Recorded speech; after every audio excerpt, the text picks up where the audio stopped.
Welcome to Season 3, Episode 3 of the Amplified Marriage Podcast.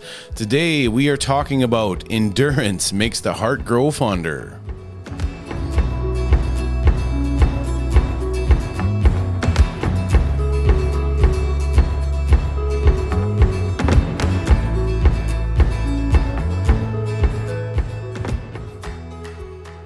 Welcome to this episode of Amplified Marriage. I'm Brian. I'm Natalie.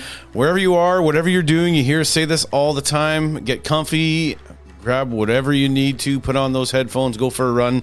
We are going to have an excellent chat today. Yes, we are. And in case you missed our last podcast, so we had a Valentine's Day one where we chatted about expectations and kind of brought it into more of a practical application of that. So if you missed it, go check it out. Absolutely. So, we... kind of a different... Well, we were kind of coming at this one a little bit. Okay, we've been married now for quite a few... This year will be 21 years. So, 21 years. And I can honestly say that I'm not the same guy that I was 20 years ago when we got married. That's right. Thankfully. And Wow. I mean that not in a derogatory way. It sounded hurtful. And if I had any feelings, you may have hurt the one. Okay, so... And I'm not the same that I was, and thankful for that too. Right. Okay, so we're not the same people. And what we've realized as the new sexy, it needs to be people of endurance.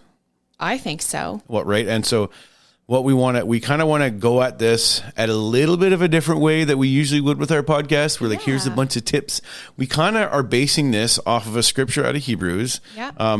This last week on Sunday, we had this really great time. We had some of the 5 powerful, prayerfully prophetic women in the church, 5 of them that I chose to speak. And Natalie's message was on about running the race and doing it with endurance and how we gain that endurance. But I want to say that the new sexy needs to be or should be endurance. Yes. And there's a whole bunch of things that come with being someone who is a person or a spouse or a relationship of endurance. I think so. Okay, so because I'm nerdy like this, I like to know definitions of everything, but this is so applicable. Like, we'll break it down, but today we kind of want to focus more on the mindset of endurance. Right? So when you Google the definition of endurance, this is what it says. This is from the heart.org, American Heart Association. So endurance activity, the question was, why is endurance important? Right. Endurance activity keeps your heart, lungs, and circulatory system healthy and improves your overall fitness. As a result, people who get the recommended physical regular activity can reduce the risk of many diseases, such as diabetes, heart disease, and stroke. And so I had a thought that there says endurance is so important for vital organs in your body. If we apply endurance to marriage, the same applies. The vital DNA of your marriage will thrive. That's really good. With you putting in the endurance. And it's going to look different, obviously, for everybody. Everyone's on a different journey. But I just thought it was so fascinating, these two concepts. One is on physical activity. Right. And one, how do we apply that mindset of enduring marriage? And that's not a bad thing. I don't say that to be like, oh, Lord, we're enduring marriage and we're just suffering through it. No. We're in it for the long haul. Well, what is that thing that Mark Gungor had said in Laugh Your Way to a Better Marriage? Oh, he says, like, how long have you been married? And he's like, it seems like I've been married for 20 years, but underwater. Yeah, it was like, feels like 10 minutes underwater. 10 minutes, yeah. Like, it's just... and it's true. It's not for the faint of heart. It's not for and here's the thing, though, and we want to encourage you today that marriage isn't something that you just, and we want to change your perspective on the word endure. Yeah. Right? Because Natalie and I think that there is so much joy together in enduring together the things that you've done together, the struggles you've had together, you've had to walk through, endure, challenge each other, push each other, deal with death, deal with things in your relationship that make you a better thing, and you've endured those, and that's actually helped form your relationship character. That's right. Like if you think of running a race, right? Right. Let's like get this into was it. kind of the whole thought process.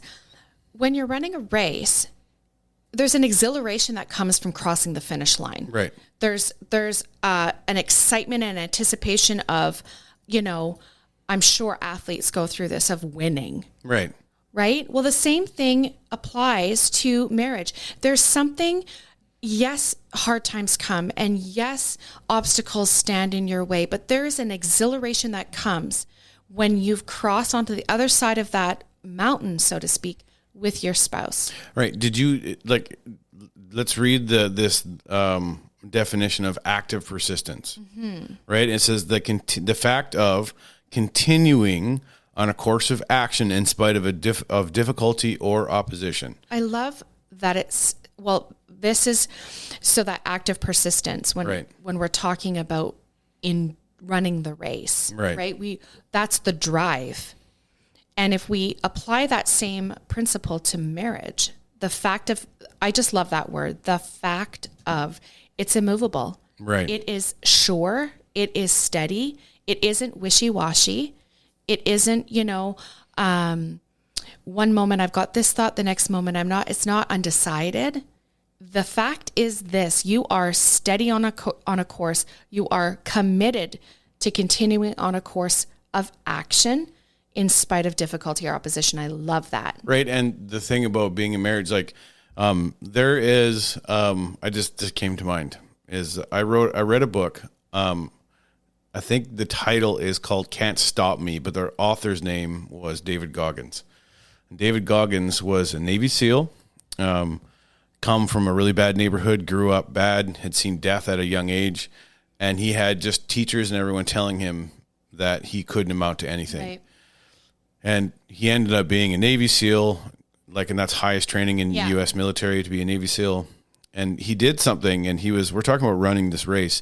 He ended up becoming one of the top athletes it's like the longest long distance. Like there's one's called the Badlands 150, I believe is what it's called. It's 150 miles run. There was a documentary of this guy. Did we not see a video? Well, I have. I don't know if you have, but this guy's well known, and a few of his guys that have been running these races, but 150 miles in desert, like Las Vegas type desert, right. that type of running. And all of that is when they run the race, they wake up every day and they choose to intentionally run the race that they know is going to be hard. Yeah. And even in when we talked about this on Sunday for church, one of the things that you said was it takes 16 to 20 weeks for a runner. For a normal marathon. Yeah. Whereas these guys, they practice sometimes for months and months and months of a year to be able to run this race, to run 150 miles of not just flat run that a normal marathon is, like the Boston Marathon. I'm talking 150 miles of uphill plus 45 weather conditions, whatever happens to be going on. But they choose to put themselves in that position. Same thing when we get married. You choose to carry the weight of the things that your spouse goes through, the anguish, the mental anguish, the spiritual anguish, the physical anguish, to put yourself in a position of having to endure that pain with them. That's right. Right. But choosing to, not just begrudging it, but you're choosing to be there for your spouse and be a part of that life. And this is what you've chosen. Mm-hmm. And it's easy for us when things get hard to almost forget that we chose this. When things get hard. It's true. Right. We forget that we chose this. And sometimes we just don't want to admit. Right. There's times where, it's just blatant, dig our heels in, rebellious. Yeah, and just don't want to. Well, and there's this mindset that comes sometimes with, I've woken up every day and I've chosen this, but why haven't they? Or they're not changing and I am. Right. Well, I can relate to that because that's kind of the attitude that I had years ago of just, I would read marriage books and I would highlight all the parts that I felt applied to you. Wow. And was irritated when you would not read it. Right? I remember that. Yeah. Did you read it yet? No. right? It was like, oh, I just felt like I was in the mindset that you're the one with the issue. You needed to change. Right. And just like anything else, running this race, like running a race, you build up, when You have to exercise. you have to exercise it. So when you're running a race, just like David Goggins, you have to build up your muscles. Yep. You have to build up your lungs. You have to build up your heart. Your mind needs to be in the right place. Your heart needs to be in the right place. Your choices need to be in the right place. That's right. And to do that, and so over 20 years of being married, we've learned some ways that we handle each other, that we are conditioned to support each other, that we're conditioned to, Yep. but you can only do that because you've chosen to endure together. And we've learned the hard way because we Right. didn't seek out professional help. Right. So that's one way that you can train. Yeah. And then the professional help actually gives you tools to use and to sure. train you and make you stronger. That's right. Communication and learning to communicate Right. is another way that you train. Absolutely. And so it's necessary to learn tools and be better at your craft, to be better, That's right. to be a better runner, to be a better husband, to be a better wife. It's Yes. necessary to learn how to do these things and constantly train those muscles to be not like we're comparing running to marriage. Like the Because it really is like that. And not just running, we're not sprinting. No. And I think there's a misconception that marriage is just like, I grab your hand and we are running full tilt to the finish line. Yeah. Whether I'm dragging you or not, Doesn't matter. it doesn't matter. And we just want to change the mindset. When you're running an actual race, you have to pace yourself. You have to slow your breathing down. You have to get into a rhythm, kind of a rhythm with the road, a rhythm with the sound of your feet hitting the pavement. At least for me, that's how I envision myself. And because right off the get-go, it's exciting. Think honeymoon. You just got married. It's so exciting. You are ready to, you're like running full tilt. You can't sustain that pace all the way through years Right. and years and years and Yeah. years. You have got to find your stride as husband and wife. Absolutely. And when you find your stride, now if you learn from long distance runners, Yeah. right? Like, and how they operate, and marathon runners, they don't let anything distract them. And something that is Right. really easy in marriage is to get distracted by, like, marriage is tough. So you're getting distracted by, like, having to deal with Netflix, Yeah. or dealing with Instagram, or dealing with other people, or or death Your gets in the way. expectations. Your own expectations, your own baggage that you're carrying. You have a job loss, and it's easy not to focus on each other and how you're going to make the marriage better. Or you have sick kids, or a sick wife, or a sick Yeah. husband.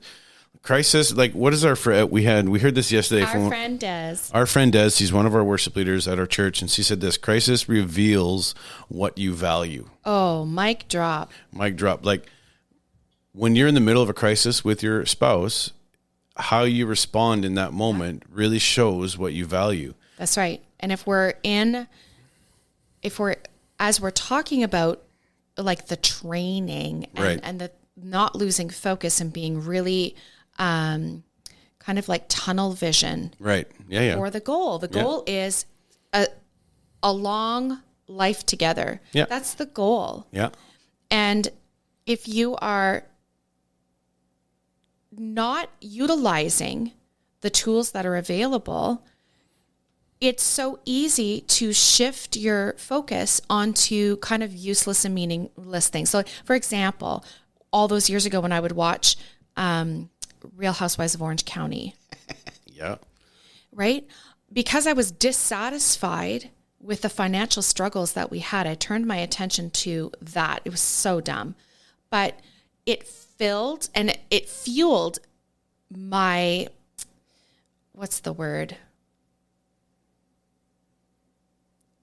I want to say gap, but that's not it. But there was a void there, and I was fueling myself with that. And then out of that place, then that's what came out. And you weren't focused on the marriage. That was like out of the heart, the mouth speaks. But Yeah. you're filling yourself up with all this trash from that stupid That's show. right. And that was coming across in how we would communicate. Exactly. Right. And so, like, it's how, like, here's the thing. You mentioned it's one, like, get the tools. How easy is it for us? Like, how easy was it for you early on in the marriage to have all the right tools, but still not do the right thing? I don't know that I could say we had the right tools. We had some tools and we weren't using the ones that we had, right? Yeah. Okay. So as an example, our friend Des, so she was talking about the sword of the spirit, and she has an actual sword. Right. And so I held it and I was like, oh, this is a lot heavier Than you think it than is. I was anticipating Right. it to be. Not that it looked cheap, but it always looks like it would weigh less than it actually does. And I had it in my hand and I was like, I wouldn't even know how to wield the sword properly. Just because you have the tool, just because you have that sword, let's say, doesn't mean you know how to use it. Right. Right. So That's what I mean. We Like, had the tools. we had some but we tools. had we had a few tools, but that certainly didn't mean that we had we did not have the knowledge on how to use them. Right. Does that make sense? Yeah, and it's one of those things, like, even something that I say all the time and I stole from someone else is like, you don't know what you don't know. If you don't know how to do something better, you're never going to do Right. that thing better. But the moment that you do, you can't blame someone else for why That's you right. didn't do that thing better. And even as we talk about this, like, there's that attitude of distraction, or we're putting our time and our what we value into other things Yeah. than into our relationship. Now, I'm not saying, it always sounds like you only focus on your relationship. You only no, but you have to. That has to be a priority. Yep. And there's a balance, right? There are times Yeah. where you're here working on like podcast stuff, or you're doing your own thing on the computer and I'm doing my own thing somewhere else. It's not like you and I are 100% In each other's space. in each other's space No. all day, all long. But when things need to be taken care of, children, Yeah. life, arguments, discussions, doctor's appointments, all that stuff, like living life together, you have to do it together. And we value our time together. Right. And so, like, we covet our time together. And so something that culture really does, and I love the title of your message on Sunday, was like, you can't have faith. you or can't run the race race on a fast food faith. Can't run the race on a fast food faith. Everything in our culture points to like, if you are on Instagram and you see all these business things or these fitness things, you do these 5 things, you're going to have less belly fat. Right. You do these 5 things, you're going to make your first million. You do these 5 things, and they're like, you can do this in 6 months. And everything with us wants to be handed onto a platter that's easy. A Right. good, healthy marriage takes time, effort, and willing to run the marathon and not just run the sprint. That's right. And Right? put in the work. Right. Like, we're doing V-Shred. It's hard, And I don't like it. right? It takes, and it's not that the workouts are long. The workouts, thank you, Jesus, are not long, but it's still, you have to intentionally pull out your mat, put your workout clothes on, turn the app on and project it to the TV, get set up, make sure you have your water. There's all these steps that you have to be intentional of, Right. or it's really easy to sit on the couch and be like, we're not doing it. Yeah, and that's true. And so like, culture builds into us that we want everything immediately. Like, it has to be here. Yesterday wasn't fast enough, and needed to be here the day before that. Like, Right. everything had to be super fast, and we're not willing to put all that hard work in.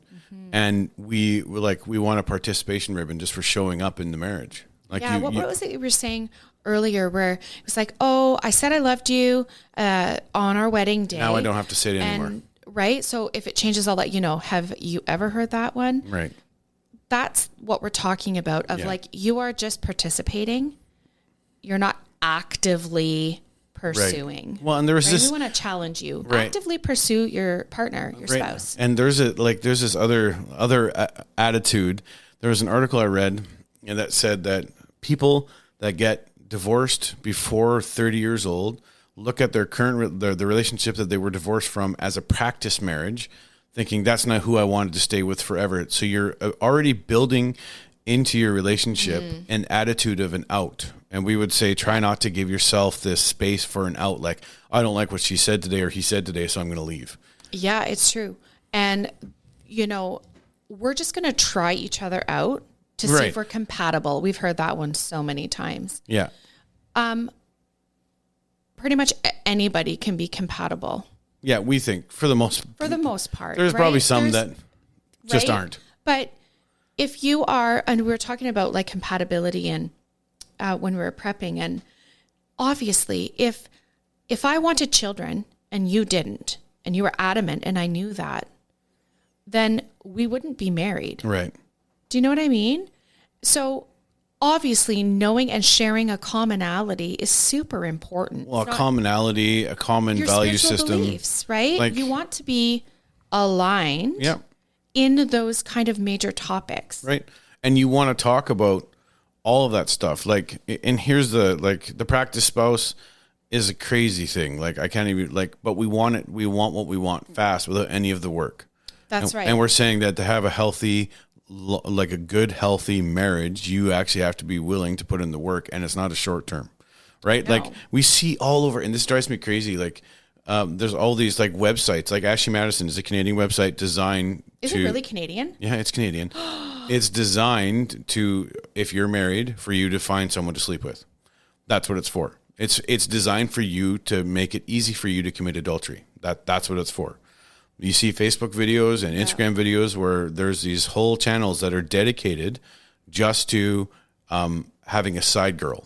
Yep. And not getting caught from your current girl. Like married, that's not even married. That's just people in a relationship. It's okay to have multiple people around you and not get caught. Yeah. If it was something that you were okay with, you would be okay with getting caught and being like, no, this is who I am. Yeah. Right? It's not, we highly do not recommend that. No, absolutely not. What were you going to say? But well, it's just we put all this effort into this person that we want to be with. We should continue putting the effort into. Right. If you're going to take all that time to sneak around and not get caught, Right. can you imagine the kind of marriage you would have if you put that same effort into actually pursuing your partner? Yeah. And not being a jerk, I guess.